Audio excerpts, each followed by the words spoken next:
Hello friends, गुरु कृपा coaching Tikamgarh में आप सभी का स्वागत है। आज देखेंगे पर्यावरण पेडागोजी से संबंधित कुछ महत्वपूर्ण प्रश्न हैं जो एमपी टेट वर्ग 3 के लिए काफ़ी महत्वपूर्ण है, जो 2024 की पात्रता परीक्षा लग रही है। तो आज का जो पहला प्रश्न है, जैसे ब्रेल लिपि किसके लिए होती है, तो इसका जो राइट आंसर हो जाएगा, ब्रेल लिपि किसके लिए आधारित होती है? दृष्टि बाधित बालकों के लिए सही होती है। नेक्स्ट जो प्रश्न है, जैसे कक्षा 5 की पर्यावरण अध्ययन की पाठ्य पुस्तक का एक पाठ उसी से ठंडा उसी से गर्म डॉक्टर जकीर हुसैन द्वारा लिखी गई एक कहानी है, जिन्होंने बच्चों के लिए ऐसी कई कहानियाँ लिखी हैं। अपनी मृत्यु के समय थे वह, तो अपनी मृत्यु के समय क्या थे? भारत के राष्ट्रपति रहे थे। नेक्स्ट जो प्रश्न है, जैसे ब्रेल लिपि में मोटे कागज पर उभरे हुए बिंदुओं बने होते हैं, यह लिपि आधारित होती है, तो इसका जो राइट आंसर हो जाए कितने? 6 बिंदुओं पर आधारित होती है। नेक्स्ट जो प्रश्न है, निम्न में से किसके द्वारा पर्यावरण शिक्षण के उद्देश्यों का अनुसरण होता है, तो इसका जो राइट आंसर हो जाएगा प्राकृतिक विभिन्नता एवं उसके कारणों को पता लगाना, कारणों को बताना। नेक्स्ट जो प्रश्न है, जैसे पर्यावरण शिक्षण महत्वपूर्ण है क्योंकि बच्चों में पर्यावरण शिक्षण महत्वपूर्ण है क्यों महत्वपूर्ण है? क्योंकि इससे बच्चों में उसके परिवेश के विषय में समाज का विकास होता है। उसके परिवेश के विषय में किसका? समाज का विकास होता है। नेक्स्ट जो प्रश्न है, जैसे कक्ष में शिक्षार्थियों से प्रश्न पूछने से क्या होता है? यहाँ पर लिखना था क्या होता है, तो उसमें चिंतन कौशल का विकास होता है। किसका? चिंतन कौशल का विकास होता है। कौन सा? चिंतन कौशल का विकास, इसका राइट आंसर हो जाएगा। नेक्स्ट जो प्रश्न है, जैसे शिक्षार्थियों में संज्ञानात्मक कौशल का विकास करने के लिए क्या जरूरी है? उनमें व्यवहारिक क्रिया करानी चाहिए। क्या करानी चाहिए? उनमें व्यवहारिक क्रिया करानी चाहिए। गुरु कृपा के कुछ चैनल को जरूर सब्सक्राइब जरूर कर लेना।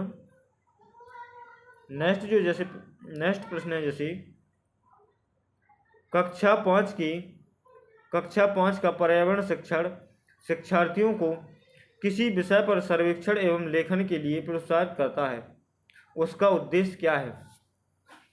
तो इसका राइट आंसर हो जाएगा शिक्षार्थियों को खोजने एवं सीखने के अवसर उपलब्ध कराना।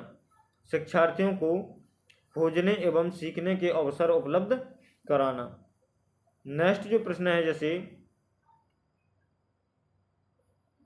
पर्यावरण शिक्षण में विद्यार्थियों के अनुभवों को नज़रअंदाज नहीं करने चाहिए। क्यों नहीं करना चाहिए नज़रअंदाज? क्योंकि इससे बच्चों को सीखने की प्रक्रिया को बढ़ावा मिलता है। इससे बच्चों की सीखने की प्रक्रिया को क्या मिलता है? बढ़ावा मिलता है। जैसे नेक्स्ट प्रश्न है, जैसे कौन सी कक्षा में पर्यावरण शिक्षण होता है? कौन सी कक्षा में पर्यावरण शिक्षण होता है? तो इसका जो राइट आंसर हो जाएगा 3 से 5 तक। 3 से 5 तक की कक्षाओं में पर्यावरण शिक्षण होता है। नेक्स्ट जो प्रश्न है, जैसे पर्यावरण के प्रमुख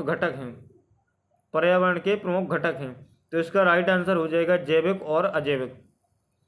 नेक्स्ट जो प्रश्न है, जैसे कौन सा कौशल जन्मजात नहीं है? तो भाषा कौशल जन्मजात नहीं होता है। नेक्स्ट जो प्रश्न है, जैसे शिक्षार्थियों को वास्तविक जीवन की चिंताओं को समझने योग्य बनाने हेतु आवश्यक है, तो इसका राइट आंसर हो जाएगा इसमें कल्पना परक बनाने एवं पूर्व अनुमान लगाने के कौशल का विकास करना। नेक्स्ट जो प्रश्न है, जैसे ईबीएस शिक्षण अधिगम में कक्षा में प्राप्त अधिगम को विद्यालय के बाहरी जीवन से जुड़ना एवं उससे संबंधित करने का तात्पर्य है, तो इसका राइट आंसर हो जाएगा वैश्विक मुद्दों और चिंताओं को पुस्तकों से लिंक कराना। नेक्स्ट जो प्रश्न है, पर्यावरण शिक्षण में सम्मिलित है, तो इसका जो राइट आंसर हो जाएगा पर्यावरण विज्ञान और सामाजिक अध्ययन इसमें सम्मिलित होता है। नेक्स्ट जो आज का प्रश्न है,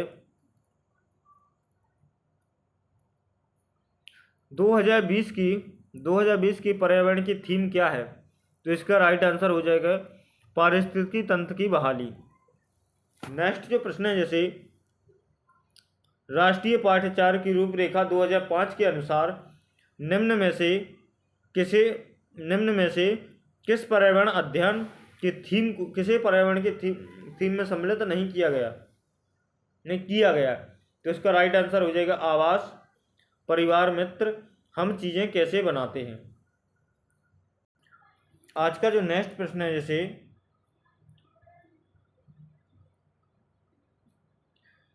पर्यावरण शिक्षण की प्रकृति है, तो इसका जो राइट आंसर हो जाएगा बच्चों को खोजबीन एवं करके सीखने का मौका मिले और प्रश्न पूछे। अगर जे वाले ऑप्शन में अगर दिखाई दे रहे हैं तो समझ लेना बी वाला ऑप्शन ज़्यादातर राइट होगा, 90% बी वाले ऑप्शन राइट होते हैं।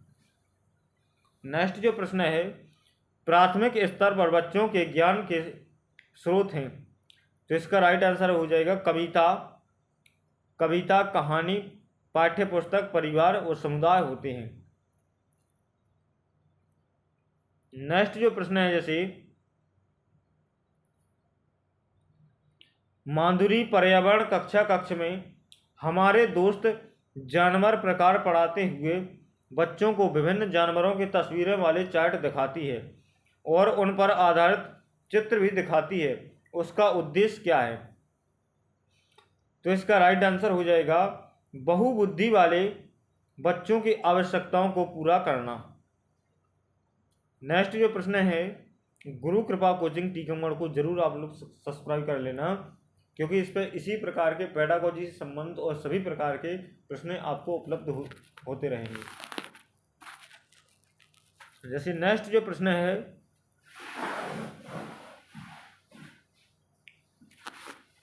किस प्रकार के प्रश्न बच्चों को कल्पनाशील बनाते हैं, तो इसका राइट आंसर हो जाएगा उपसारी प्रश्न बच्चों को कैसे कल्पनाशील बनाते हैं। नेक्स्ट जो प्रश्न है, जैसे प्राथमिक स्तर पर परिवार एवं समुदाय सीखने सिखाने का एक महत्वपूर्ण साधन है, क्योंकि इससे वास्तविक परिस्थितियों में सीखने सिखाने का अवसर मिलता है, जिसका राइट आंसर हो जाएगा। आज का जो नेक्स्ट प्रश्न है, जैसे अधिन्यास विधि का प्रमुख लक्ष्य है, तो इसका राइट आंसर हो जाएगा अधिगम विस्तार के अवसर उपलब्ध कराना। इसका नेक्स्ट प्रश्न है, जैसे बाल केंद्रित विधि है, तो इसका जो अपना राइट आंसर हो जाएगा अन्वेषण। बाल केंद्रित विधि कौन कौन सी है, अन्वेषण, प्रश्नोत्तर विधि और आगमन विधि जो कौन सी है, बाल केंद्रित विधि है। नेक्स्ट जो प्रश्न है, जैसे किसी शिक्षण सिद्धांत के द्वारा प्रत्यक्ष हस्तपरक अनुभव की प्राप्ति होती है, तो इसका राइट आंसर हो जाएगा क्रियाशीलता के द्वारा। नेक्स्ट प्रश्न है, जैसे भ्रमण विधि की विशेषता है, तो इसका राइट आंसर हो जाएगा कक्ष के अधिगम को वास्तविक जीवन की परिस्थितियों के साथ जोड़ना।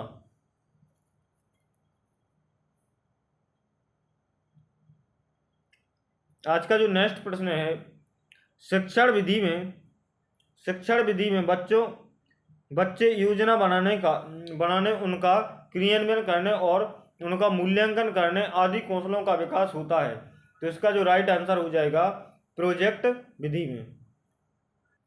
आज का जो नेक्स्ट प्रश्न है, जैसे कौन सा गुण शिक्षण में होना चाहिए, तो इसका राइट आंसर हो जाएगा शिक्षार्थियों में सहयोग की भावना का विकास करने वाला गुण शिक्षक में होना चाहिए। नेक्स्ट जो प्रश्न है, जैसे घरों में खाने की चीज़ों को कैसे सुरक्षित रखा जाता है। इस विषय में बच्चों को उपयुक्त जानकारी कहाँ से मिल सकती है? तो ये जानकारी कहाँ से मिल सकती है? परिवार से बच्चों को मिल सकती है। नेक्स्ट प्रश्न है जैसे कक्षा 5 की पर्यावरण शिक्षिका बच्चों को इन दिनों के प्रकारों के विषय में बताना चाहती है। इसके लिए उपयुक्त शिक्षण सहायक सामग्री क्या होगी? तो स्लाइड इसका राइट आंसर हो जाएगा। स्लाइड के माध्यम से बहुत अच्छे तरीके से वह बता सकती है। जैसे आज का जो नेक्स्ट प्रश्न है जैसे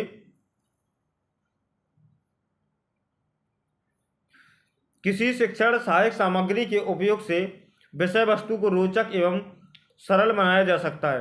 तो कौन सी ऐसी विषय वस्तु है जिसके माध्यम से अपन रोचक और सरल बना सकते हैं? तो टीवी के माध्यम से रोचक और सरल बना सकते हैं।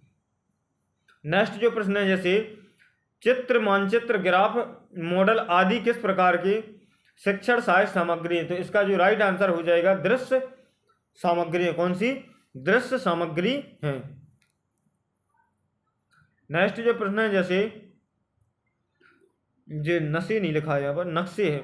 नक्शे के द्वारा बच्चे किस प्रकार की जानकारी प्राप्त करते हैं?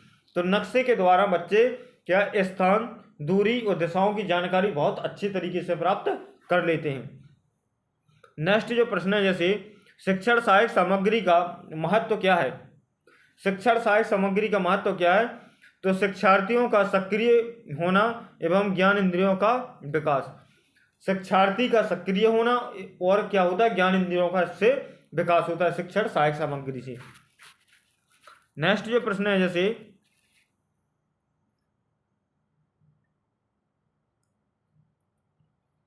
राष्ट्रीय पाठ्यचर्या की रूपरेखा 2005 कक्षा 1 और 2 के लिए किस प्रकार के मूल्यांकन की अनुशंसा करता है? तो अनौपचारिक मूल्यांकन की अनुशंसा करता है। जो उसके घर परिवेश का जो सीखा है उसी प्रकार का मूल्यांकन मौखिक तरीके से लिया जाना चाहिए। नेक्स्ट जो प्रश्न है जैसे किसी बच्चे के तनावग्रस्त होने की पहचान की जा सकती है। तो इसका राइट आंसर हो जाएगा उसके आक्रामक व्यवहार से की जा सकती है। नेक्स्ट जो प्रश्न है जैसे आकलन की कौन सी तकनीकी प्राथमिक स्तर पर उपयोगी है? तो इसका जो राइट आंसर हो जाएगा परियोजना कार्य भ्रमण विधि, इसका राइट आंसर हो जाएगा। नेक्स्ट जो प्रश्न है जैसे कौन सा कथन बच्चों का न्याय और समानता के प्रति सरोकार को दर्शाता है? तो इसका राइट आंसर हो जाएगा बचे हुए भोजन को जमीन पर नहीं फेंकना चाहिए। बचे हुए भोजन को जमीन पर नहीं फेंकना चाहिए।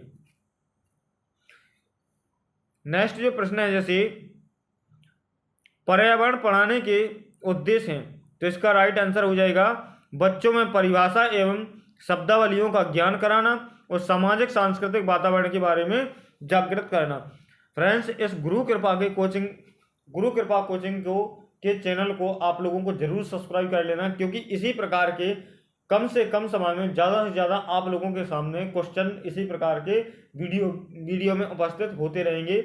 तो आप लोग, मुझे पूरा भरोसा है कि आप लोग जरूर सब्सक्राइब करोगे।